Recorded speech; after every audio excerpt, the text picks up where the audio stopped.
Bismillahirrahmanirrahim. Assalamualaikum warahmatullahi wabarakatuh.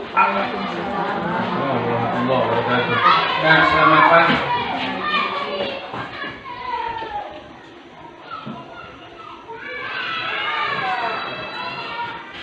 Yang terhormat Bapak Ibu sekalian, spesial buat kepala sekolah yang sudah bersedia memfasilitasi saya dalam aksi nyata di Guru Penggerak.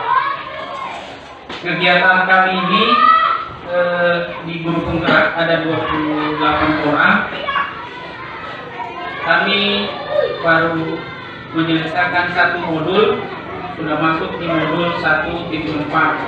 Kami 28 orang ini diupayakan atau diaksinyatakan yang materi budaya positif. Karena kenapa? Di antara materi inilah yang paling ditekankan kepada Bapak Ibu di sekolah mengenai budaya positif. Jadi kami yang 28 orang akan mengadakan simulasi aksi nyata tentang budaya positif yang akan rampung hari Senin tanggal 30. Kami akan kirim videonya ini lewat IBMM dengan di tugas kami di LMS. Baik, sesuai dengan modul 1.4 tentang budaya positif, ini kita diskusi saja. Barangkali Bapak Ibu bisa membayangkan atau sudah terbenak di pikiran Bapak Ibu tentang budaya positif itu yang seperti apa. Mungkin ada beberapa, 1 atau 2 orang yang bisa memberikan penjelasan tentang apa yang dia pikirkan budaya positif itu. Kita diskusi saja.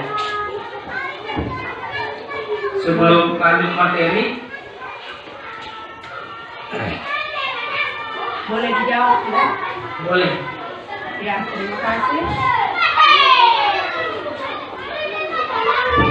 Ya, terima kasih untuk kesempatan ini. Kalau menurut saya, budaya positif itu membiasakan diri untuk hal-hal yang baik. Misalnya, membiasakan diri mengucapkan terima kasih, meminta maaf, dan mengucapkan tolong, serta meminta permisi kalau lewat dengan teman-teman atau dengan guru. Mungkin ada yang lain?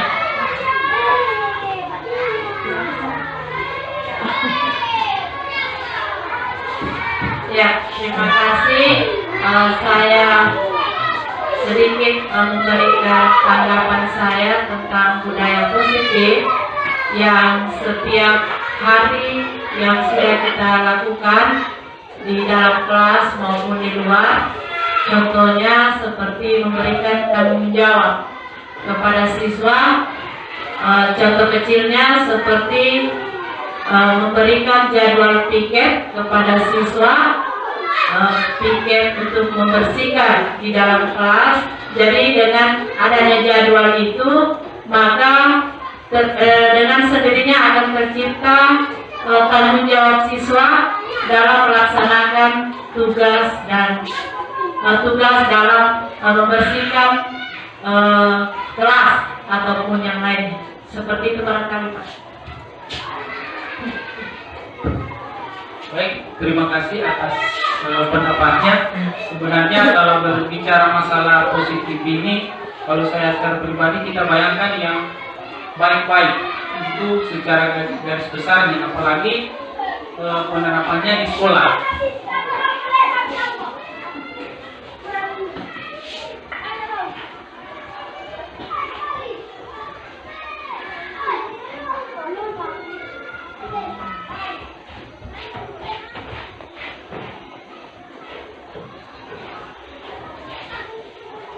Nah, ini ada sedikit pengertian yang bisa saya ambil dari Google, ini sebenarnya banyak pengertian tentang budaya positif. Cuma saya yang ambil di sini mengenai budaya positif yang ada di sekolah adalah nilai-nilai perilaku yang diyakini dan dipraktikkan oleh seluruh warga sekolah dan menciptakan lingkungan yang aman, nyaman, dan mendukung pembelajaran. Budaya positif di sekolah dapat diwujudkan dalam berbagai bentuk, antara lain perilaku yang sopan dan santun, kerjasama dan saling membantu, kepedulian terhadap sesama, tanggung jawab, dan kreativitas dan inovasi. Tadi Ibu Kepala Sekolah sudah ada tanggung jawab. Itu yang dia katakan tadi sudah masuk. Ini menyangkut tentang di sekolah. Sebenarnya kalau berbicara masalah positif itu banyak. Cuma yang saya garis bawahi di sini yang saya ambil adalah budaya positif di sekolah. Membangun budaya positif di sekolah membutuhkan komitmen seluruh warga sekolah, termasuk kepala sekolah, guru, siswa, dan orang tua. Nah, ini yang kita harus boleh dibilang libatkan dari semua elemen dari warga sekolah ini supaya budaya positif yang kita laksanakan di sekolah dapat berjalan dengan baik dan berkelanjutan. Berikut adalah beberapa tips untuk membangun budaya positif di sekolah. Yang pertama, sebarkan nilai-nilai positif. Mungkin kalau yang sering kita sebenarnya kalau di sekolah kita ini sudah sering sekali kita laksanakan tentang positif di sekolah. Tiap hari, pagi-pagi sudah kita arahkan tentang hal-hal yang positif. Jadi, jadilah teladan. Ciptakan lingkungan yang kondusif. Lakukan pendekatan yang holistik. Holistik maksudnya di sini secara keseluruhan siswa kita lakukan pendekatan, tidak memandang beberapa siswa saja. Artinya siswa ini saya punya keluarga, saya melakukan pendekatan, bukan. Cuma secara keseluruhan atau holistik. Libatkan seluruh warga sekolah. Inilah yang materi di guru penggerak, inti dari budaya positif. Pertama, perubahan paradigma belajar, disiplin positif, nilai-nilai kebijakan, kebutuhan dasar manusia, motivasi perilaku manusia, posisi kontrol guru, keyakinan kelas, segitiga restitusi. Ini yang intisarinya ada dua yang saya bisa tangkap. Di sini yang pertama kita harus memahami diri kita sendiri. Ini yang paradigma, nilai-nilai kebijakan. Kita harus mengetahui perilaku manusia. Itu yang pertama. Yang kedua, mengenai posisi kontrol kita dalam menghadapi siswa kita baik dalam kelas maupun di luar kelas. Yang dulu yang kurang ini adalah posisi kontrol. Biasa guru-guru kita dulu banyak kata-kata negatifnya pada siswa. Kalau dia sudah emosi, posisi kontrolnya hilang. Sekarang pemerintah sudah membentuk kurikulum yang baru, makanya budaya positif ini diutamakan di guru penggerak. Pemerintah lagi menekankan tidak ada istilah kata-kata negatif di sekolah. Mungkin sesuai dengan penyampaiannya Pak Yos lalu, tidak ada lagi. Mungkin secara intinya ada di sini. Sebentar saya jelaskan. Baik, kita masuk di perubahan paradigma. Kegiatan kepala tangan. Anda ada A dan B, Anda dan teman Anda. Ini misalnya saya tunjuk saja Zaid yang selaku bertindak sebagai A. Sobeklah cari kertas kecil, tuliskan benda atau sesuatu yang sangat berharga di berharga untuk Anda. Letakkan di salah satu tangan Anda, genggam benda atau sesuatu tersebut dengan segala daya buat sebuah kepalan. Artinya di sini misalnya Pak Said sama Ibu Norvin, Pak Said ini dia genggam tangannya, ada rahasia di situ.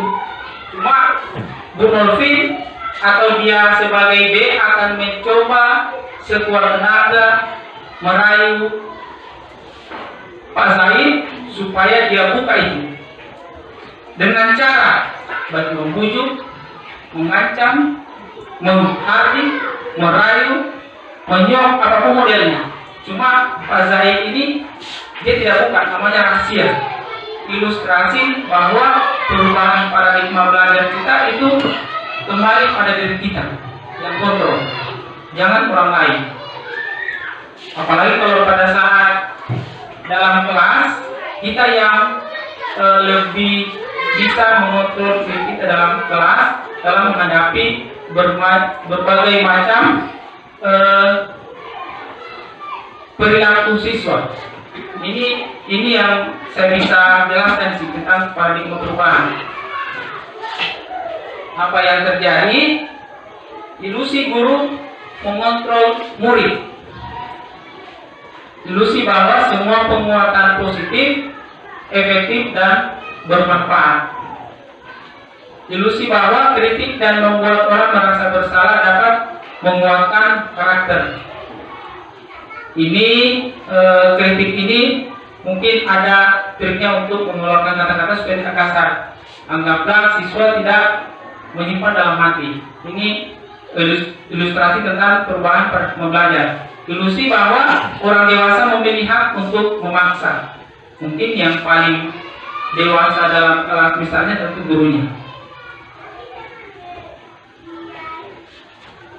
Baik, bagaimana seseorang bisa berubah daripada paradigma stimulus respon kepada pendekatan teori kontrol? Stimulus respon ini yang dulu. Misalnya, realitas, kebutuhan kita sama, sedangkan teori kontrolnya itu realitas, kebutuhan kita berbeda. Artinya, dalam ruangan itu, siswa itu kita tidak boleh samakan semua dia punya pemahaman, tentu dia berbeda-beda. Itu dalam bentuk teori kontrol. Yang kedua, semua orang melihat hal yang sama. Teori kontrolnya, setiap orang memiliki gambaran yang berbeda. Ini perbedaannya artinya kita berandai-andai dalam sebuah ruangan kelas kita. Kondisi siswa yang kita harus pahami. Yang ketiga, kita mencoba mengubah orang agar berpandangan sama dengan kita. Dulu, guru mengajar pada prinsipnya kita tekankan dia harus tahu. Misalnya, dulu kita berdebat dengan murid bahwa saya ini peringkat 1, kau harus dengan sama Pak Guru. Peringkat 1 juga. Cuma itu tidak sekarang. Kita harus berusaha memahami pandangan orang lain tentang dunia. Artinya dia dibebaskan untuk memilih, tidak dipaksakan sesuai apa kehendak kita. Selanjutnya, perilaku buruk dilihat sebagai suatu kesalahan. Teori kontrolnya, semua perilaku memiliki tujuan. Contoh, siswa biasanya kebanyakan atau kita biasa hadapi itu tentu ada perilaku buruknya. Cuma jangan langsung memandang buruknya itu tidak bermanfaat. Kita harus selidiki dulu. Semua perilaku tentu memiliki tujuan. Misalnya kalau ada contoh misalnya siswa itu terlambat, kita tanya dulu. Mungkin ada kegiatannya di rumah, akhirnya kita cap dia malas apa semua harus buruk itu atau perilaku itu harus memiliki tujuan. Selanjutnya, orang lain bisa mengontrol saya. Teori kontrolnya, hanya Anda yang bisa mengontrol diri Anda. Ini tadi yang pertama yang saya jelaskan tentang genggaman ekonomi. Pemaksaan ada pada saat bujukan gagal. Teori kontrolnya, kolaborasi, dan konsekuensi menciptakan pilihan-pilihan baru. Ini yang tadi hampir sama dengan yang mana tadi? Yang sesuai dengan nomor 3, itu hampir sama. Memaksakan dia untuk dia berhasil. Tapi kalau dalam teori kontrol adalah kolaborasi dan konsensus menciptakan pilihan-pilihan baru. Yang terakhir, model berpikir menang atau kalah. Teori kontrolnya model berpikir menang. Artinya dalam setiap proses pembelajaran jangan ada berpikir dalam kelas itu siswa itu kalah. Harus kita bersemangat menang terus. Meskipun ada kesalahan, cuma jangan mencap bahwa itu dia gagal. Tugasnya kita harus terus memberi dorongan, semangat supaya anak-anak kita siap untuk belajar dengan semangat. Dia tidak merasa tidak merasa putus asa pada saat kita mundur. Pokoknya berikan semangat terus. Makna kata disiplin. Seseorang yang memiliki disiplin diri berarti mereka bisa bertanggung jawab terhadap apa yang dilakukan karena mereka berdasarkan tindakan mereka pada nilai-nilai kebijakan universal. Ini secara keseluruhan dalam hal Ki Hajar Dewantara. Saya gambarkan sedikit mengenai Ki Hajar Dewantara yang saya omongkan tentang di Sopo di beberapa hari yang lalu. Ayos mengatakan bahwa kita harus terapkan pembelajaran kurikulum merdeka cara mengajarnya.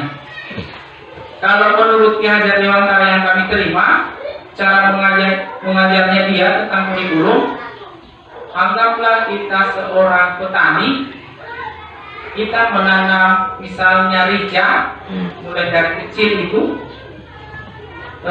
pada saat selesai ditanam, tugasnya kita hanya memupuk, membersihkan sekitarnya. Begitupun dengan siswa. Dalam bahasa Ki Hajar Dewantaranya adalah menuntun. Cuma tugasnya kita memberi arahan. Apa yang dia minati, apa yang dia suka. Dalam artian sekarang itu pembelajaran diferensiasi. Apa yang dia suka anak-anak, itu yang kita harus tuntun dia. Tidak sama seperti yang dulu, kalau misalnya dia suka matematika, itu terus dia yang kita paksa untuk tidak sesuai dengan minatnya. Dalam konteks sekolah, disiplin dapat diartikan sebagai kepatuhan siswa terhadap peraturan sekolah. Peraturan sekolah bertujuan untuk menciptakan belajar yang aman, nyaman, dan kondusif bagi siswa untuk belajar. Nilai-nilai kebijakan selanjutnya, nilai-nilai kebijakan adalah sifat positif manusia yang merupakan tujuan mulia yang ingin mencapai setiap individu. Menurut William Glasser pada teori kontrolnya menyatakan bahwa setiap perbuatan memiliki suatu tujuan. Ini yang sama dengan teori kontrolnya.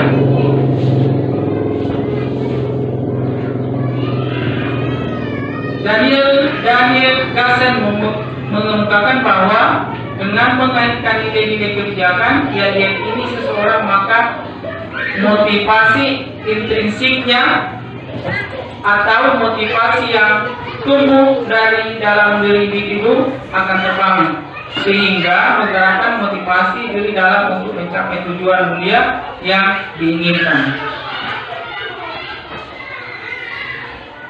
Yang ketiga, motivasi perilaku manusia. Yang pertama, tentu mereka ingin menghindari ketidaknyamanan atau hukuman.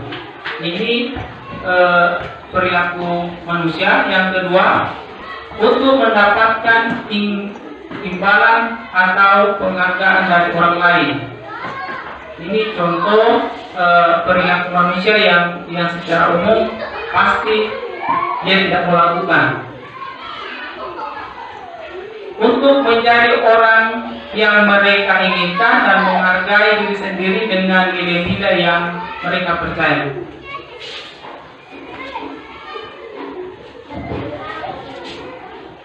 Baik, sebelum masuk di materi ini, hukuman, konsekuensi, dan restitusi, ada pertanyaan reflektif dari gugur dan tidak sengaja menjatuhkan tas dan kursi, serta tiba-tiba menjadi gagap pada saat berupaya menjawab. Seluruh kelas pun tertawa melihat perilaku Eva yang bicara tergagap dan terkejut tersebut.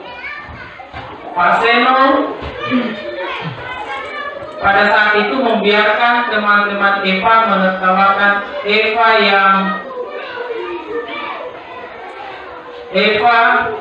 di depan kelas sambil menunjuk hidungnya karena tidak bisa menjawab pertanyaan Pak Seno. Kelas makin gaduh dan anak-anak pun tertawa melihat Eva di depan kelas memegang ujung hidungnya. Ada pertanyaan reflektifnya adalah, apakah Anda setuju dengan tindakan Pak Seno terhadap Eva? Mengapa? Dan yang kedua, menurut Anda tindakan Pak Seno terhadap Eva adalah sebuah hukuman atau konsekuensi? Mengapa? Jadi mungkin Bapak Ibu bisa memberikan jawabannya, tapi kalau memang belum, nanti kita cari pengalihannya dulu. Tapi kalau dia bisa mewakili, boleh. Boleh bang, saya.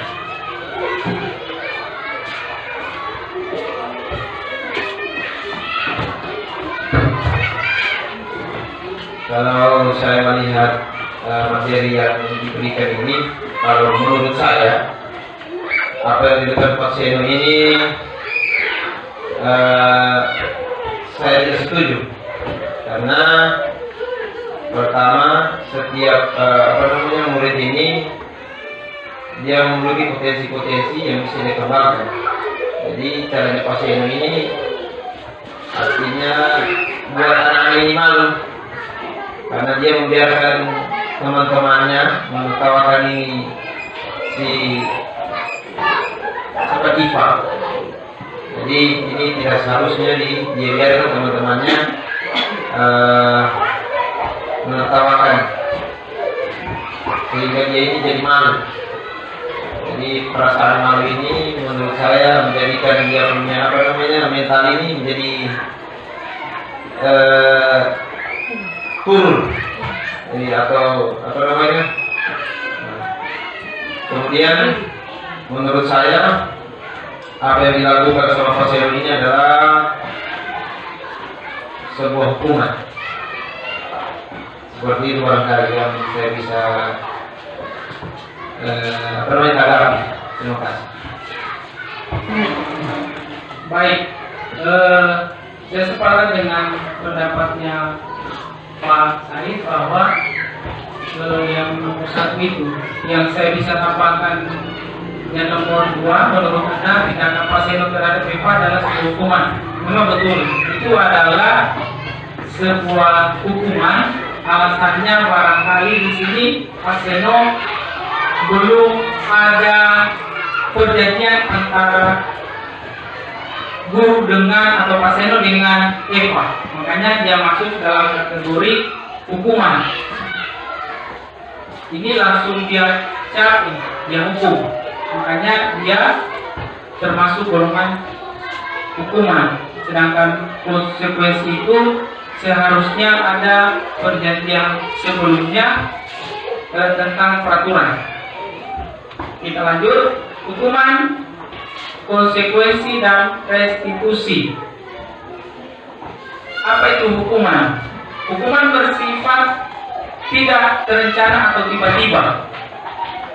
Anak atau murid tidak tahu apa yang terjadi dan tidak dilibatkan. Hukuman bersifat satu arah dari pihak guru yang memberikan, dan murid hanya menerima suatu hukuman tanpa melalui suatu kesepakatan. Ini hukuman. Atau pengarahan dari pihak guru, baik sebelum atau sesudahnya. Hukuman yang diberikan bisa berupa fisik maupun psikis. Murid, anak yang disakiti oleh suatu perbuatan atau kata-kata. Ini bisa kita simpulkan tadi mengenai kasusnya Pak Seno. Ini kan tidak ada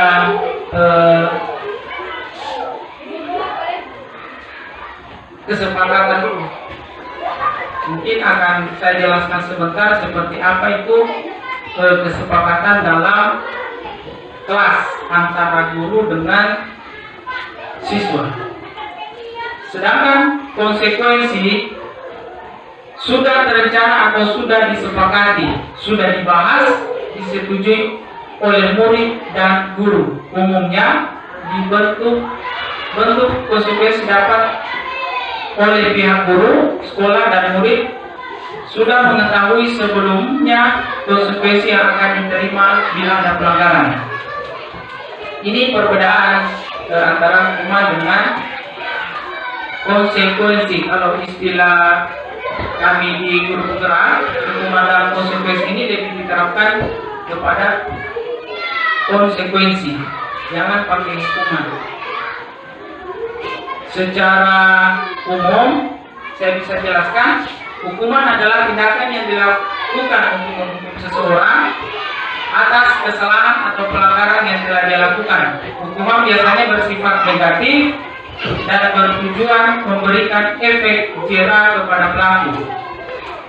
Hukuman dapat berupa hukuman fisik, hukuman psikis, atau hukuman sosial. Sedangkan konsekuensi adalah akibat yang ditimbulkan dari suatu tindakan. Konsekuensi dapat berupa akibat positif maupun negatif. Konsekuensi positif adalah akibat yang diharapkan dari suatu tindakan, sedangkan konsekuensi negatif adalah akibat yang tidak diharapkan dari suatu tindakan. Berikut perbedaan antara hukuman dan konsekuensi. Ada beberapa aspek. Pertama, tujuan. Tentu memberikan efek jera. Kalau konsekuensi mengajarkan tentang tanggung jawab. Bentuk, kalau hukuman negatif, konsekuensi ada dua pilihan, ada positif atau negatif.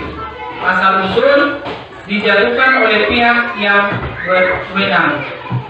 Konsekuensi terjadi secara alamiah, artinya dia secara spontan yang akan terjadi. Efek hukumannya dapat menimbulkan perlawanan. Ini yang sering terjadi ini mengenai efeknya.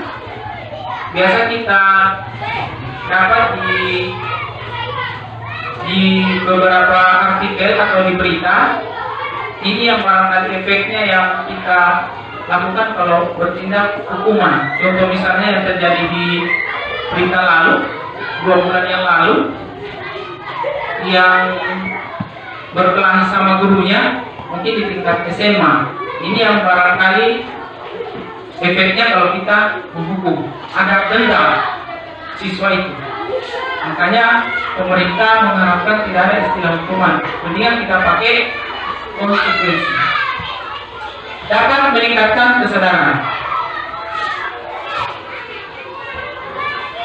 Contoh hukuman dan konsekuensi. Hukuman, seorang anak yang ketahuan menyontek di sekolah akan mendapatkan hukuman dari gurunya, misalnya berupa teguran, hukuman fisik, atau pengurangan nilai. Ini contoh konkret yang saya ambil yang sering kita temukan dalam kelas.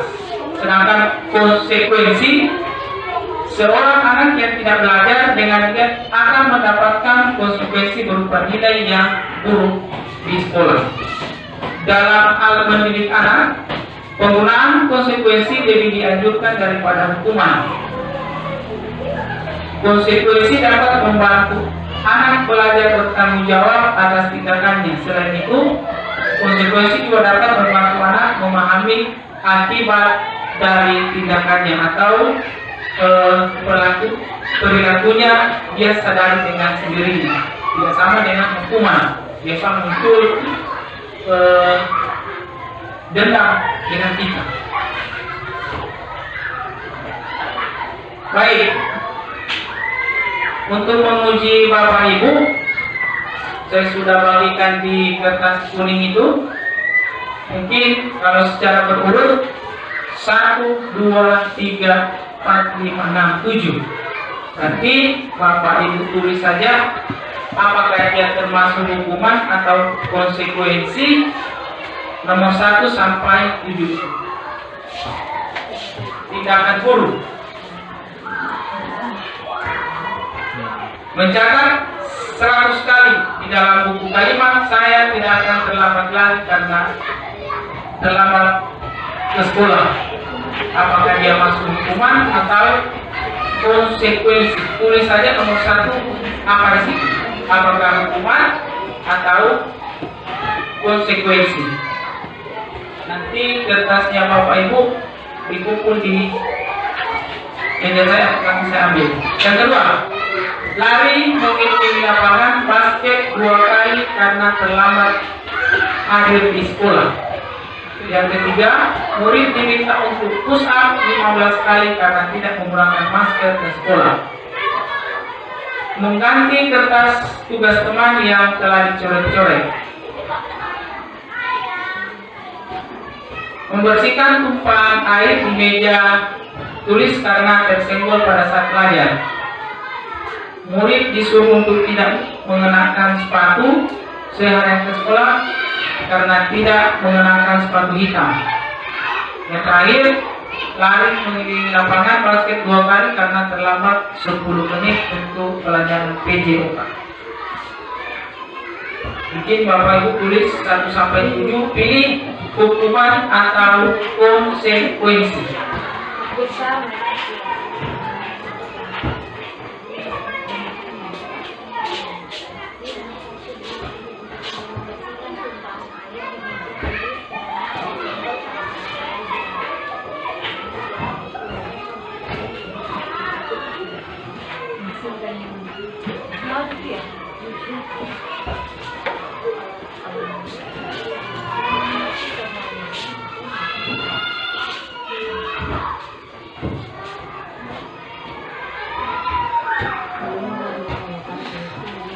Ini tidak usah dituangkan alasannya, ditulis saja hukuman atau konsekuensi.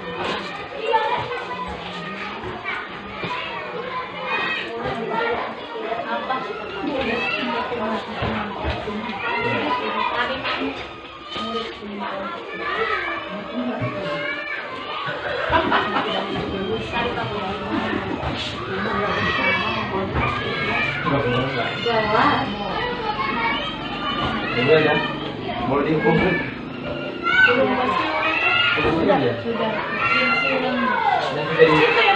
Yang kesini pun bagus, jangan jelas. Ayo saya nanti kalau lagi mau. Main rasa? Kan tidak dipegang. Biasanya kok pakai jadi teh itu kalau lagi itu.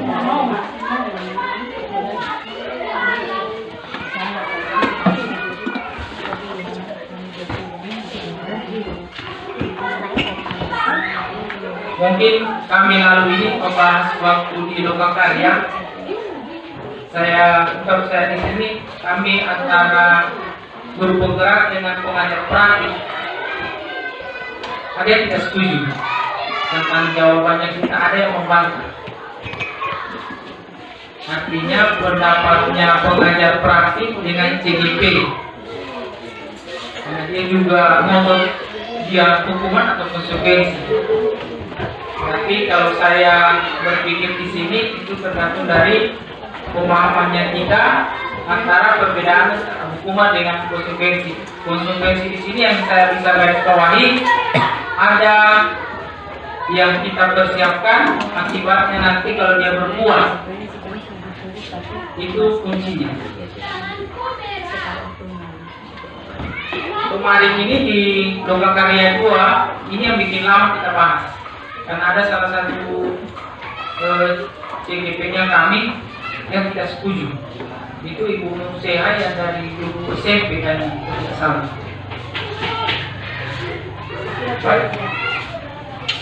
Pada saat tidak, dia hanya mengangguk-angguk saja, ketawa. Karena barangkali pemikirannya pada saat beliau ini dia sudah paham betul dia. Cuma kami ini yang baru memahami tentang hukuman dengan konsekuensi, kami di situ yang pendapatnya kami baku ketemu betul, hanya tidak selesai.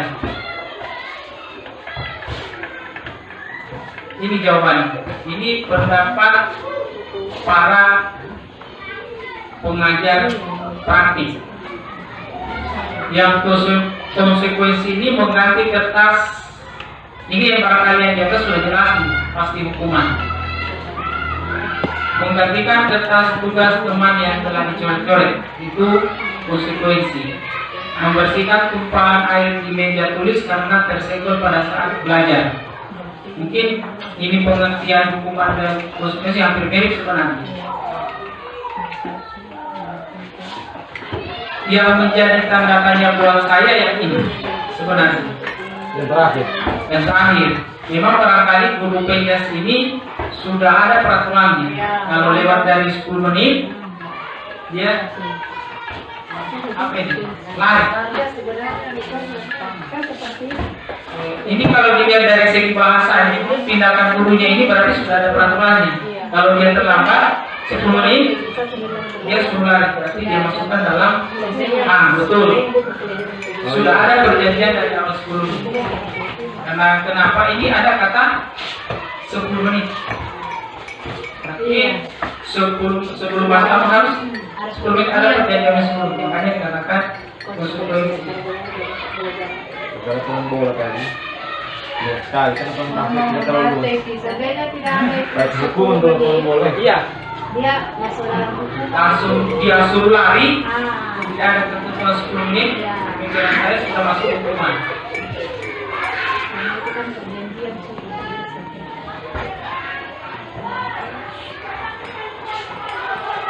Perbedaan hukuman dan konsekuensi. Ini jawabannya Bapak Ibu ini. 1 hukuman, 2 hukuman, 3 hukuman, 4 konsekuensi, 5 hukuman, 6 konsekuensi, 7 hukuman. Ini kalau saya mengajukan pendapat tidak selesai. Karena saya ambil contoh lalu. Tapi cuma lewat aksi nyatanya kami, setidaknya Bapak Ibu bisa memahami atau kita lakukan budaya positif di sekolah. Jangan persoalan seperti ini kita saling mempertahankan kita punya pendapat. Intinya saya bisa berikan arahan kepada Bapak Ibu, terapkanlah budaya positif di sekolah kita. Perbedaan hukuman dan konsekuensi. Hukuman sesuatu yang menyakitkan harus terjadi. Konsekuensi sesuatu harus terjadi. Ini perbedaannya. Yang hukuman ini menyakitkan. Yang kedua, membuat anak sakit fisik maupun hati untuk jangka waktu lama. Sedangkan konsekuensi membuat anak merasa tidak nyaman dalam jangka waktu yang pendek. Sebenarnya hampir mirip saya ini perbedaan. Iya, kira-kira begitu. 11-12. Cuma kami diarahkan untuk kita terapkan konsekuensi, jangan hukuman.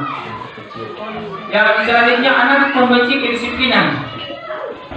Konsekuensi anak menghargai disiplin, hukuman, paksaan, stimulus, tanggapan. Mungkin di sini ada respon, konsekuensi. Selanjutnya mendorong anak menyakiti diri sendiri. Konsekuensi mendorong anak agar mudah menyesuaikan diri. Ini perbedaan. Konsep diri yang buruk, konsep diri yang baik. Anak belajar untuk menyembunyikan kesalahan. Konsekuensi anak belajar untuk mematuhi peraturan. Ini banyak terjadi di sekolah kita ini. Sering terjadi. Dia menyembunyikan kesalahannya. Sebenarnya yang kami bahas lalu, ada juga anak yang betul-betul membandel. Ada. Sebentar materinya akan kami dapat. Marah, rasa bersalah, dipermalukan, merasa tidak dihargai. Konsekuensi kehilangan hak, dibuat tidak nyaman, diizinkan untuk sementara. Take out, tapi tidak berkepanjangan. Sekarang kita masuk restitusi.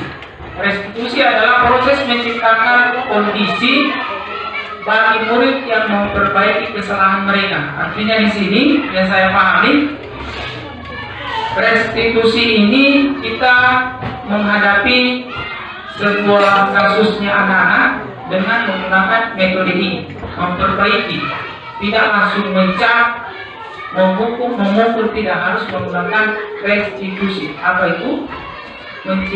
Menciptakan kondisi bagi murid untuk memperbaiki kesalahan mereka, sehingga mereka bisa kembali pada kelompok mereka, artinya kelompok yang positif di sini.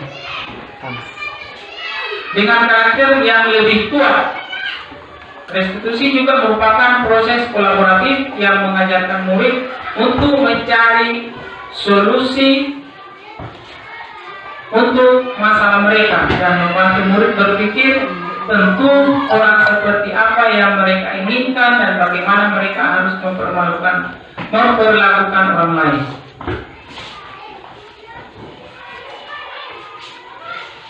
Terima kasih.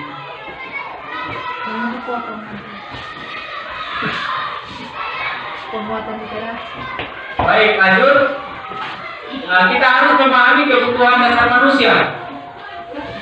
Artinya di sini kita harus memahami kebutuhannya kita punya siswa. Yang pertama, tentu di sini kebutuhan bertahan hidup sama dengan di undang-undang. Undang-undang ini kita berhak untuk hidup, sama halnya dengan kebutuhan untuk bertahan hidup. Yang kedua, kasih sayang. Tentu seseorang membutuhkan kasih sayang dan rasa diterima. Love in apa ini? Kejaannya belonging. Saya tidak tahu bahasa Inggris, cuma yang saya paham di sini love. Bagaimana cara pengucapannya? Yang selanjutnya kesenangan. Tentu orang ingin dia senang. Yang keempat bebas. Yang terakhir penguasaan atau kekuatan atau power.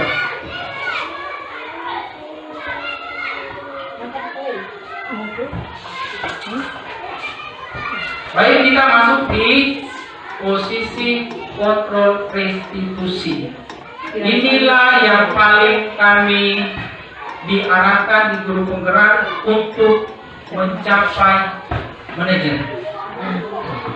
Ini sebenarnya kalau dalam status manajer susah sekali, karena kita harus sabar menghadapi anak-anak. Apa itu manajer? Ada semua di sini. Yang pemukul, pembuat orang merasa bersalah ada, identitasnya gagal, kontrol negatif. Yang mana itu hukuman? Yang tadi, yang menunjuk-nunjuk, ini guru berbuat menghukum, menunjuk-nunjuk, menyakiti, menyindir. Guru berkata, kalau kamu tidak melakukan, saya akan. Itu menghukum. Itu kata-kata guru. Hasilnya memberontak, mendendam, menyalahkan orang lain. Kalau ini contoh yang secara Intinya saja saya ambil itu penghukum, membuat orang merasa bersalah.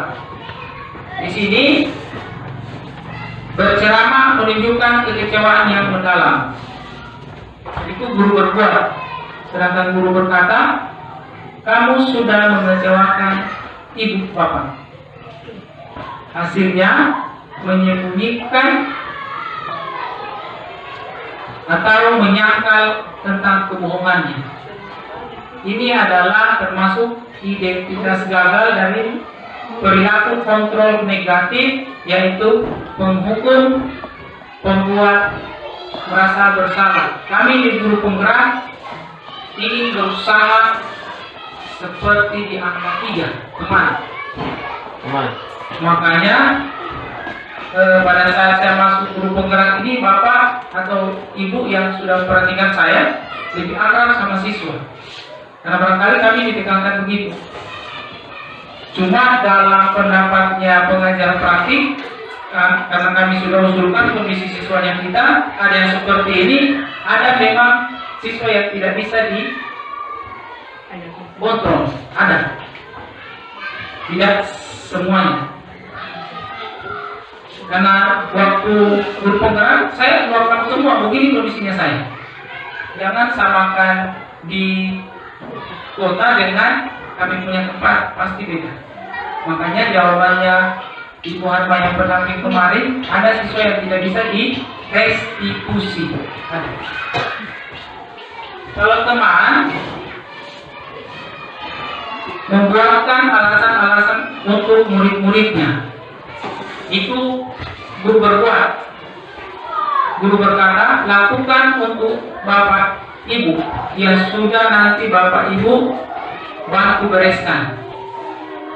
Hasilnya ketergantungan. Pemantau, guru berbuat, menghitung dan mengukur. Guru berkata, apa peraturannya? Selanjutnya, apa konsekuensinya atau sanksinya? Ini kalau ada kesalahannya siswa kita. Apa yang telah kamu lakukan? Apa yang terjadi sekarang? Ini sebenarnya kalau kata-kata ini, kata-kata yang dimunculkan yang halus-halus, yang positif.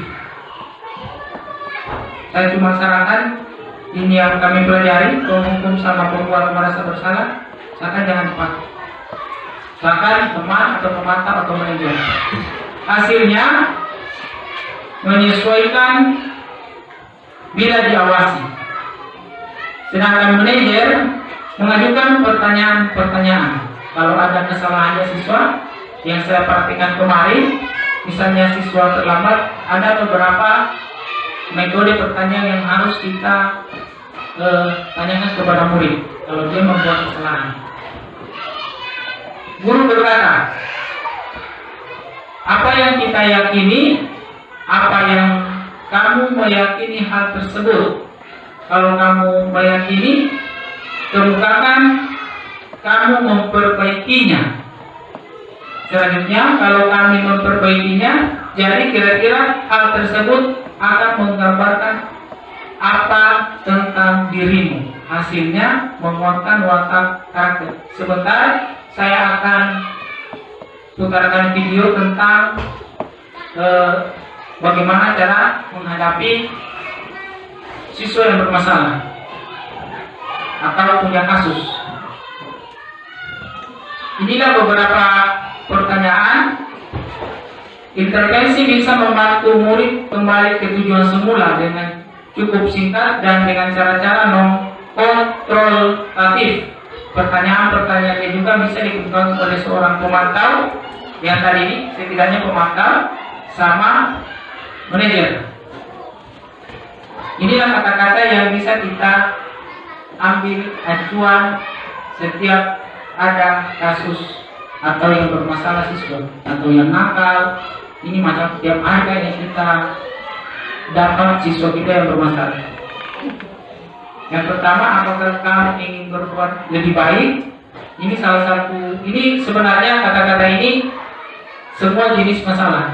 Tinggal kita pilih mengeluarkan kata-kata yang halus. Apakah saat ini kamu sedang menjadi orang yang sedang kamu inginkan?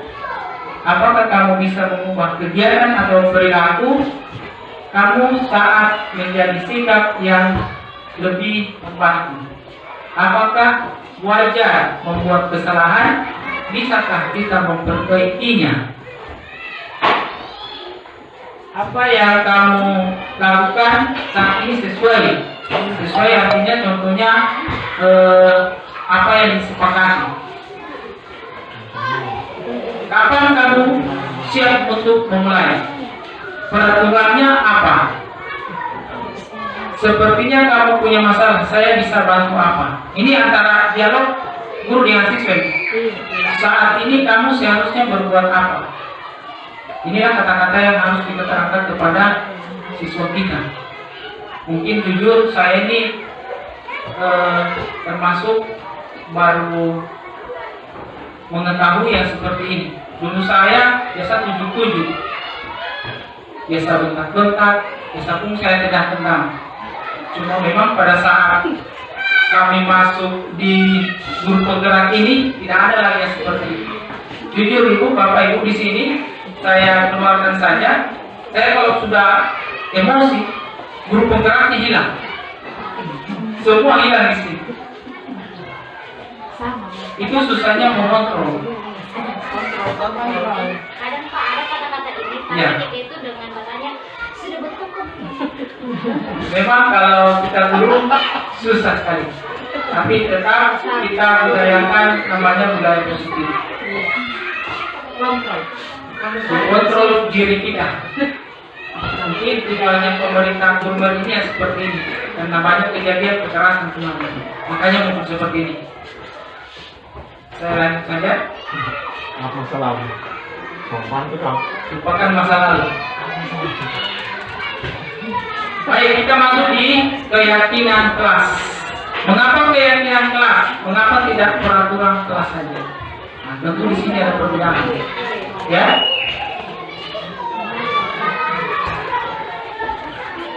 Keyakinan kelas, mengapa tidak peraturan kelas saja? Menekankan pada keyakinan seseorang akan lebih memotivasi seseorang diri dalam. Seseorang akan lebih tergerak dan bersemangat untuk menjalankan keyakinannya daripada hanya sekedar mengikuti serangkaian peraturan tertulis tanpa makna. Murid-murid pun demikian, mereka perlu mendengarkan dan memahami arti sesungguhnya tentang peraturan-peraturan yang diberikan. Apa nilai-nilai kebajikan dibalik dari peraturan tersebut? Apa tujuan utamanya? Dan menjadi tidak tertarik atau takut sehingga hanya sekedar mengikuti serangkaian peraturan-peraturan yang mengatur mereka tanpa memahami tujuan yang mulianya. Inilah contoh-contoh kelas 1, kelas 5, ini kelas 7 saya keyakinan kelas 1. Mungkin yang saya bisa ambil di sini adalah kelas rendah dan kelas tinggi. Yang pertama, setiap anggota kelas perlu belajar. Ini secara umum, belum dibentuk dalam kalimat-kalimat positifnya. Kalau kita membuat keyakinan kelas di sini tadi saya katakan, kalau kita membuat keyakinan kelas, kita harus diskusi dengan siswa. Sama di 3 minggu yang lalu sepertinya, membuat visi misi. Maunya guru-guru seperti apa? Sama hanya dengan ini. Maunya siswa dalam kelas seperti apa? Tuangkan dalam bentuk kertas kecil. Kita mau lihat, oh ini yang dia suka anak-anak. Baru kita pilih dari kemauannya siswa, baru dicantumkan dalam keyakinan kelas. Mengenai kesepakatannya itu sebentar akan ada video.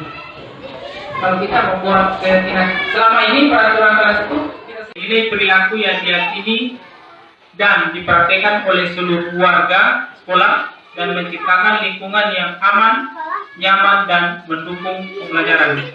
Budaya positif di sekolah dapat diwujudkan dalam berbagai bentuk, antara lain perilaku yang sopan dan santun, kerjasama dan saling membantu, kepedulian terhadap sesama, tanggung jawab, dan kreativitas dan inovasi. Jadi ibu kepala sekolah sudah ada tanggung jawab. Itu yang dia paparkan tadi sudah masuk. Ini menyangkut tentang di sekolah. Sebenarnya kalau berbicara masalah positif itu banyak. Cuma yang saya garis bawahi di sini yang saya ambil adalah budaya positif di sekolah. Membangun budaya positif di sekolah membutuhkan komitmen seluruh warga sekolah, termasuk kepala sekolah, guru, siswa, dan orang tua. Nah, ini yang kita harus boleh dibilang libatkan dari semua elemen dari warga sekolah ini, supaya budaya positif yang kita laksanakan di sekolah dapat berjalan dengan baik dan berkelanjutan. Berikut adalah beberapa tips untuk membangun budaya positif di sekolah. Yang pertama, sebarkan nilai-nilai positif. Sesuai yang menggambarkan nilai-nilai yang diwujudkan dalam kelas. Keyakinan kelas dibuat bersama oleh guru dan siswa, sehingga siswa merasa memiliki dan bertanggung jawab untuk menerapkan. Artinya di sini keyakinan kelas, apa yang tadi saya sampaikan, kita sepakati secara bersama dengan siswa dalam keyakinan kelas.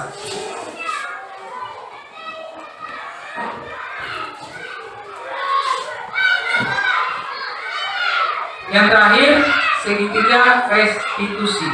Segitiga restitusi adalah suatu proses dialog yang dijalankan oleh guru atau orang tua agar dapat menghasilkan murid yang mandiri dan bertanggung jawab. Segitiga ini tentu kita bisa pikirkan ada 3 yang harus kita lalui tahapannya dalam berdialog dengan murid yang mengalami permasalahan atau kasus di sekolah. Yang pertama, menstabilkan identitas. Yang kedua, validasi tindakan yang salah. Yang ketiga, menanyakan keyakinan. Artinya yang ketiga ini kita sudah buat keyakinan dalam kelas. Jadi kalau ada siswa yang melakukan kesalahan atau kasus, kita tanyakan keyakinan kelas kita yang kita buat, apa yang kita sepakati, supaya siswa ini merasa dia termotivasi karena dia yang buat sendiri, maunya siswa yang sudah disepakati. Nah, inilah contoh-contoh yang contoh kecilnya segitiga restitusi. Yang pertama, menstabilkan identitas. Setiap orang pasti pernah melakukan kesalahan. Ini contoh model guru dalam berdialog dengan siswa. Mungkin dengan kata-kata ini setiap orang pasti pernah melakukan kesalahan.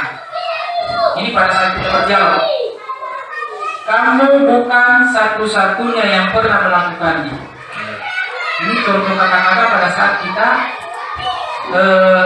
menyelesaikan kasus siswa tersebut.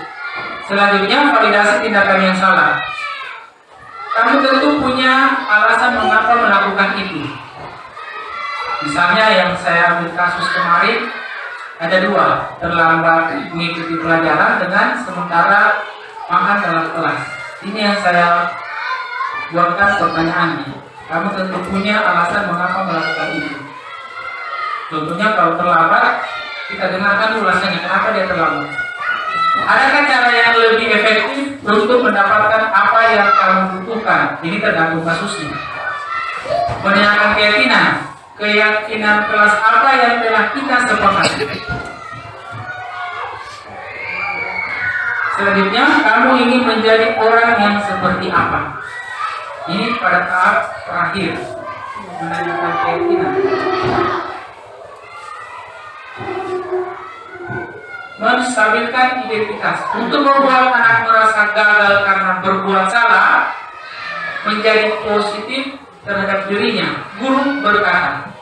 Ini adalah beberapa contoh kata-kata dialog yang akan kita lakukan kepada siswa kita. Guru berkata, berbuat salah itu hal yang manusiawi. Sebentar saya akan putar videonya. Tidak ada manusia yang sempurna. Ini contoh kata-kata guru. Bapak Ibu juga buat salah. Kita pasti bisa menyelesaikan permasalahan ini. Bapak Ibu tidak tertarik untuk mencari tahu siapa yang benar, siapa yang salah. Bapak Ibu lebih tertarik untuk menyelesaikan masalah. Makanya kemarin waktu saya praktek, saya kasih masuk di ruangan, kita dialog sesuai dengan apa yang kami mintakan. Selanjutnya, kalau kamu menyalahkan dirimu sendiri terus-menerus, apakah kamu bersikap baik pada dirimu sendiri? Lanjut, validasi kebutuhan atau validasi tindakan.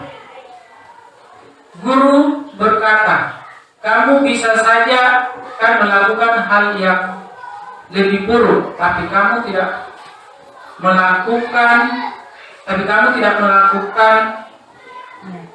melakukannya. Kamu pasti punya alasan mengapa melakukannya. Ini validasi tindakan yang salah.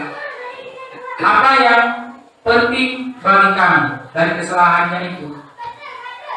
Kamu boleh tetap berusaha menjaga sikap itu, tapi tambahkan sikap yang lain yang baru. Maukah kamu belajar secara cara lain untuk mendapat yang kamu butuhkan tanpa harus memukul? Ini contoh memukul. Apakah kamu bisa melakukan dengan lebih baik besok lagi? Yang terakhir, menanyakan keyakinan kelas. Guru berkata, apa nilai yang kita percaya di kelas atau di sekolah kita? Ini sudah ada yang kita buat, misalnya keyakinan kelas maupun di sekolah. Nilai-nilai universal apa yang telah kita sepakati? Kelas yang ideal itu seperti apa? Kamu ingin menjadi anak seperti apa? Apakah kamu rasakan ketika kamu melakukan itu, kamu menjadi orang yang seperti apa? Baik, saya akan putarkan video tentang segitiga restitusi.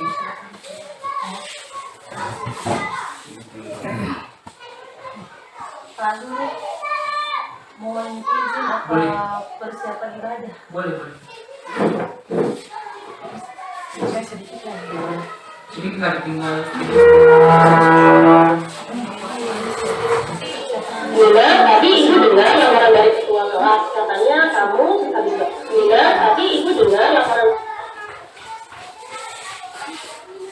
Video ini saya ambil dari CGP di daerah Jawa, karena saya punya video kemarin tidak terlalu tentara soalnya saya di dalam.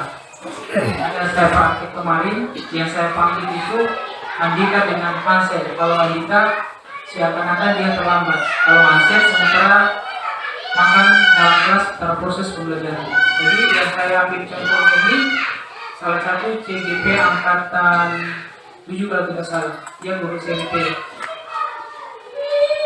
Bila ini saya lihat banyak sekali istilahnya substratnya atau subrekernya kalau kami bilang di grup. Sebenarnya seharusnya yang saya pasang di situ di saya cuma tidak bisa terlihat karena tidak memenuhi syarat 50 orang. Nina, tadi ibu dengar laporan dari ketua kelas. Katanya kamu habis bertengkar ya dengan Dika? Iya Bu, habis kesal sih. Kenapa kesal? Dika terus menerus kasih penghargaan saya. Bukan hanya saya, aku sudah selesai.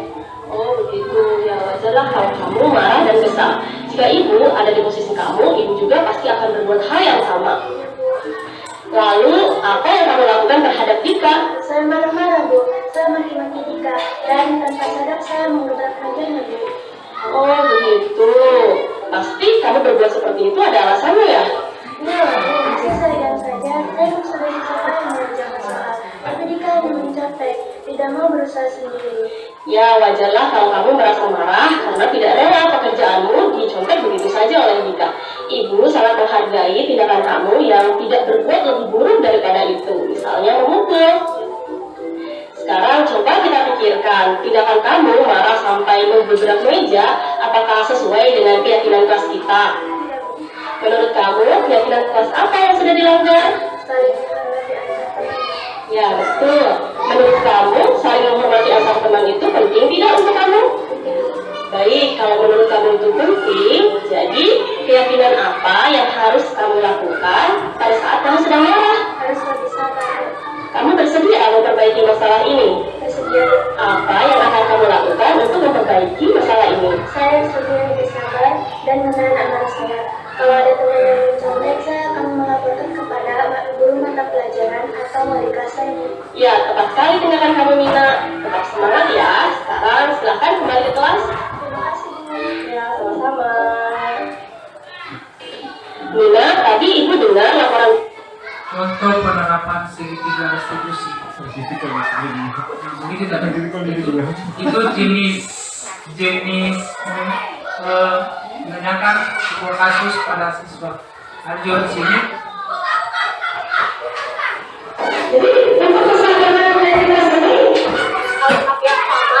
Ini cara membuat keyakinan kelas.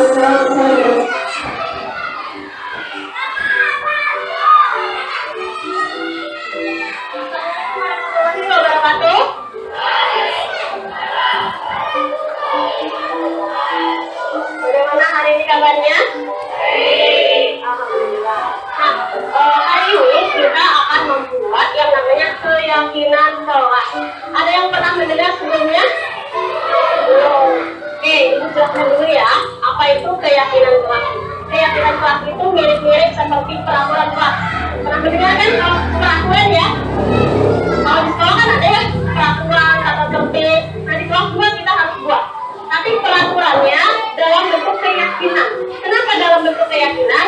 Karena dengan adanya keyakinan nanti kalian meyakini dalam diri, kemudian kalian akan berusaha untuk bertanggung jawab terhadap nilai-nilai yang kalian yakini.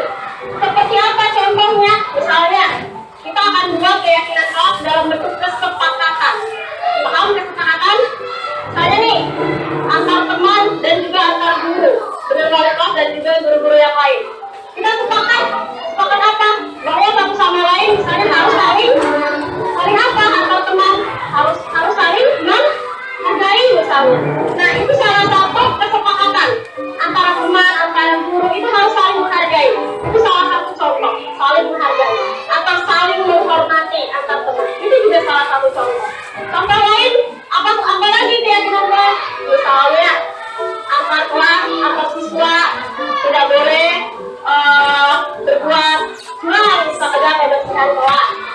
Kalau sudah selesai nanti kalian tempelkan di depan. Nah ini sudah buatkan bentuk papan keyakinan kelasnya. Jadi tempelkan masing-masing siswa. Setelah itu nanti ibu pilih ya, kalau misalnya ada kalimat yang sama nanti cukup satu saja ya, sampai diperoleh keyakinan kelas kita, khusus keyakinan kelas 8F. Ada yang mau ditanyakan sampai sini? Sudah paham? Paham. Oke, terima kasih. Kalau begitu, sekarang itu akan bagikan satu-satu.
Iya.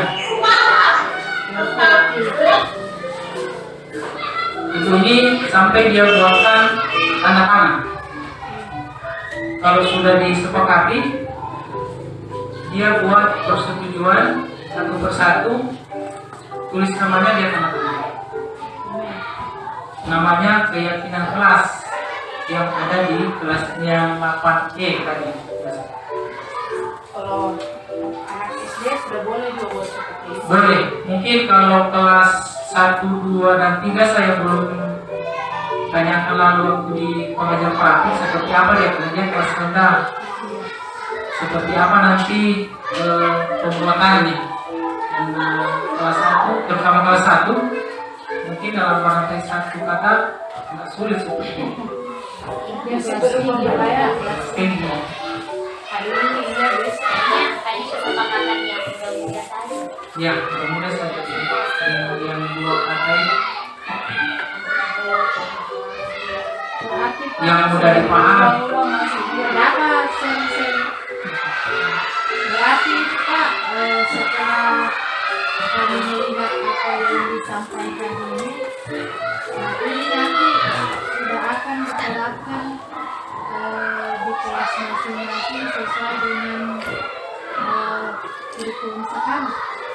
Ya, sebenarnya kalau kami di CGP, kami sudah diwajibkan untuk menerapkan di kelas seperti keyakinan kelas ini. Nah, cuma kalau memang guru-guru lain bisa menerapkan juga di kelas kami, ya jangan sampai tim dari nanti turun dia bisa lihat dia sudah terapkan seperti itu. Yang jelas yang kami dapatkan di guru program bukan lagi istilah peraturan, tapi sudah keyakinan kelas. Kalau ada tim yang turun, berarti tim itu sudah paham. Berarti keyakinan kelas ini dia sudah bahas antara siswa dia. Itu dia. Saya belum berbuat sebenarnya. Sebelum sempat. Karena kalau saya tidak dari awal sampai akhir kuncinya ini kembali ke kita dulu. Iya. Kuncinya semua kembali ke kita dulu. Apa yang kita buat itulah yang akan dilanjutkan atau dilakukan oleh siswa. Gaya positif. Iya. Intinya jangan lagi seperti guru-guru yang zaman dulu. Iya. 96. Apapun modelnya. Zaman kita dulu. Iya. Cuma memang jujur saya katakan, saya katakan seperti mengenai kontrol tergantung dari kita sesuai dengan apa yang itu kepala sekolah, tergantung kita. Karena memang yang saya sampaikan waktu lomba karya, siswa saya seperti ini. Jawabannya ibu, ada memang siswa yang tidak bisa diselidiki restitusi. Ada. Selama pelan-pelan. Begitu. Kita pelan-pelan laksanakan. Intinya tidak ada lagi istilah kekerasan fisik maupun lewat ucapan mulut. Meskipun boleh dibilang biasanya saya mengeluarkan seperti itu, tapi ucapannya ibu kepala sekolah sedikit demi sedikit, Berubah sedikit demi sedikit. perlahan. Mungkin Belok-belok kan? itu materi saya pada hari tentang aksi nyata. Kalau Bapak Ibu mau ambil gambarnya nanti boleh saya screenshot di laptop saya, nanti saya bagikan untuk di PMM. Ini Bapak Ibu bisa buka di menu disiplin positif. Kalau mau tuangkan di aksi nyata, ini kita bisa ambil gambar di Canva nanti. Nanti kita lanjut kesepakatannya ibu-ibu. Kapan kita mau belajar apa, saya siap Jangan untuk dulu mengajar. satu ini karena kita masih ada ini. Yang jelas saya sarankan tadi sama ibu, selesai di hari Kamis. Nanti kan ada buktinya Bapak Ibu hari Sabtu boleh. Belum hari Sabtu Pak, Nah, karena kita masih nanti sampaikan ke saya. Nanti saya siap menjelaskan. mulai dari belajar ID, Canva, memasukkan video, apa yang kita mau cari di dalam.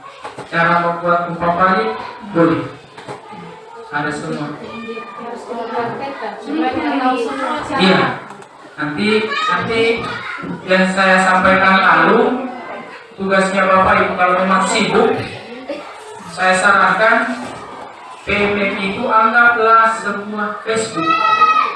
Artinya dibuka, diputar videonya supaya bisa centang.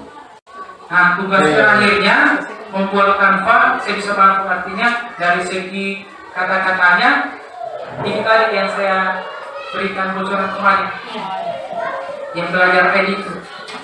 Kemarin saya buat lagi umpan balik dari pre-1 saya ambil dari bahan edit itu kopi bisa, karena dia terinci dia. Jadi tinggal pindahkan saja baru dikirim sama teman umpan baliknya. Nanti kita belajar secara rinci dibahas satu-satu, terutama di Canva. Mudah-mudahan kalau sudah paham Canva, kita dapat semua sertifikat. Saya sebenarnya belum bisa kerja, nanti selesai guru penggerak ini baru saya bahas satu-satu. Ini saya punya materi di PMM. Sudah ada semua aksi nyata yang tinggal saya kirim di PMM ini. Ada asesmennya, ada budaya positif, sedangkan videonya saya ini akan saya kirim melalui karya. Itu yang kami ditugaskan. Baik, sekedar itu penyaran dari saya atau materi saya pada kesempatan kali ini. Saya ucapkan terima kasih kepada Ibu Kepala Sekolah yang telah meluangkan waktu, Bapak Ibu meluangkan waktu untuk mengikuti saya punya materi. Terima kasih banyak. Saya isi dengan ucapan Assalamualaikum warahmatullahi wabarakatuh. Dan selamat siang. Kan udah duluan.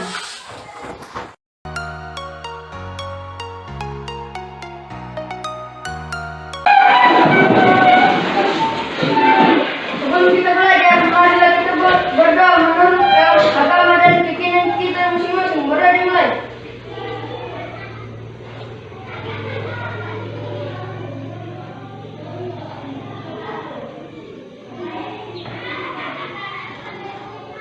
Berdoa selesai. Wassalam. Duduk kembali. Baik, terima kasih. Hari ini kita akan melakukan keyakinan kelas. Pernah dengar kata keyakinan kelas? Tidak pernah? Tidak pernah. Oke, keyakinan kelas itu sama dengan peraturan kelas. Kalau peraturan kelas? Pernah?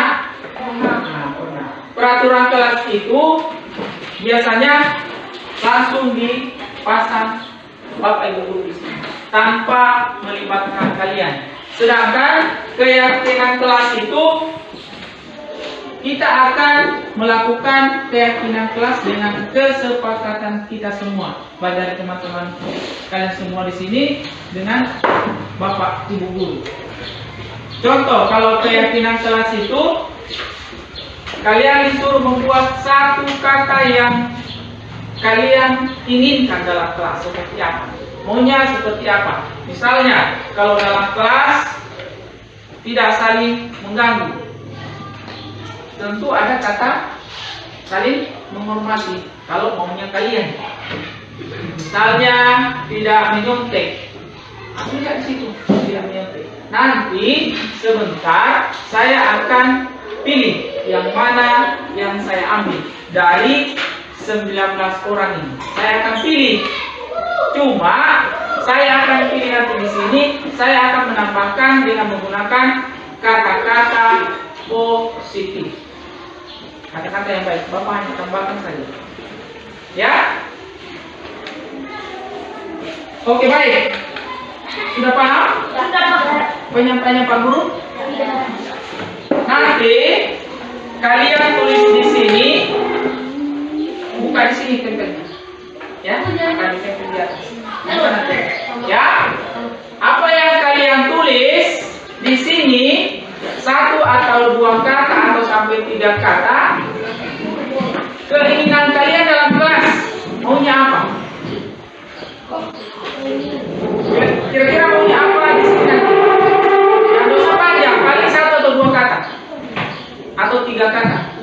Pikir apa maunya kalian. Yang tadi Bapak contohkan. Boleh tidak boleh nyontek, tidak boleh berkelahi. Itu banyak sebenarnya. Nanti Bapak pilih, ya.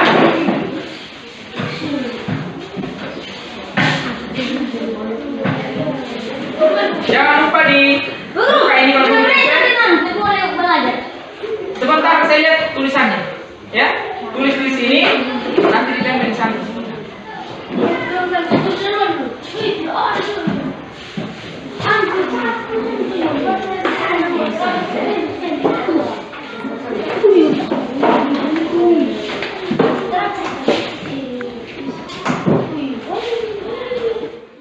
Tulis apa yang ada di pikiran kamu maunya di kelas seperti itu. Oke? Tidak usah tulis nama. Tulis apa keinginan kalian. Kalau sudah habis, sudah selesai semua? Belum.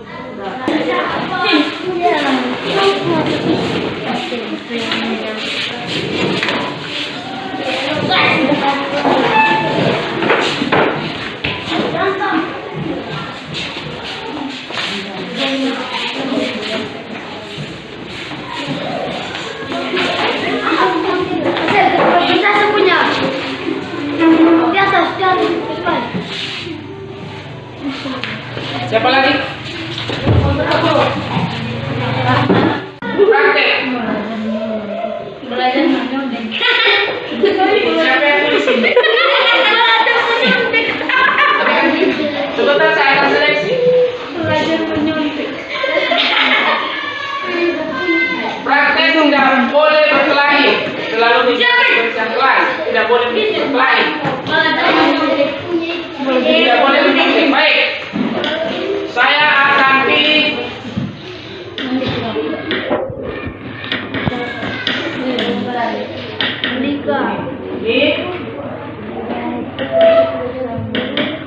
ini langsung dua saja. Ini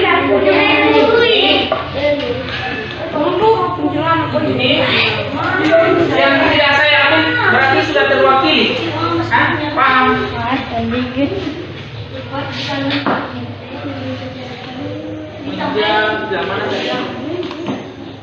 Menjaga kebersihan kelas. Itu Menjaga kebersihan kelas.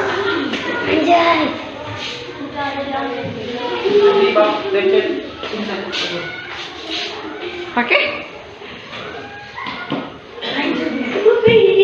Cuma bersendak lagi.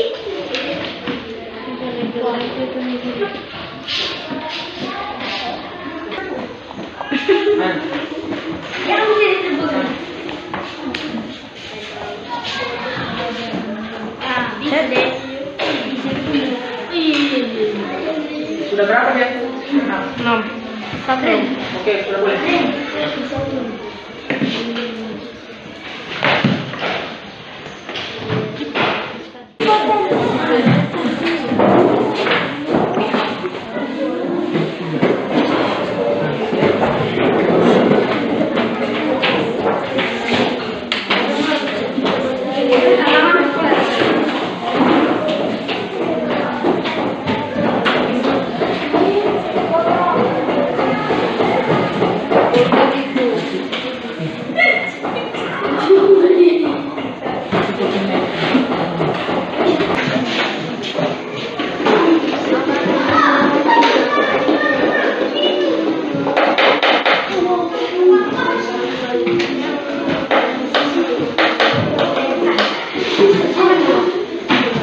Senja.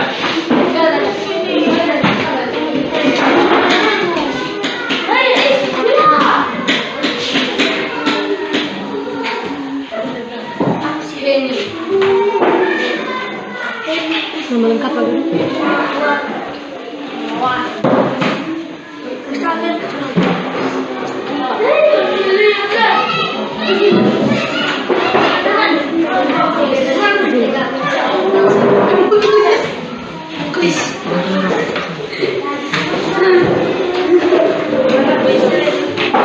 Bisa. Inilah kesepakatan kita. disiplin sekolah kita akan saya buat sesuai dengan